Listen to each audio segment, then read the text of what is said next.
بسم اللہ الرحمن الرحیم۔ سوال پوچھا گیا تھا کہ نماز ظہر کا وقت کون سا ہے اور 2 منٹ کے بعد کیا ظہر کی نماز پڑھ سکتے ہیں؟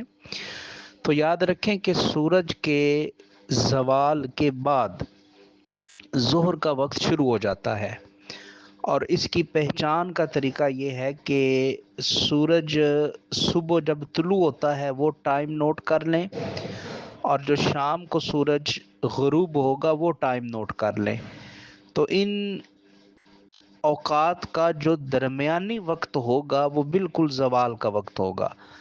تو جب سورج بالکل سر پہ آ جائے، جسے ہم عام زبان میں زوال کہتے ہیں، اور پھر اس کے بعد وہ مغرب کی طرف ڈھلنا شروع ہو جائے، تو یہ ظہر کے وقت کا آغاز ہوتا ہے۔ تو جب ظہر کا وقت شروع ہو جائے تو بالکل 1 منٹ بعد بھی 2 منٹ بعد بھی آپ نماز پڑھ سکتے ہیں۔ واللہ اعلم بالصواب۔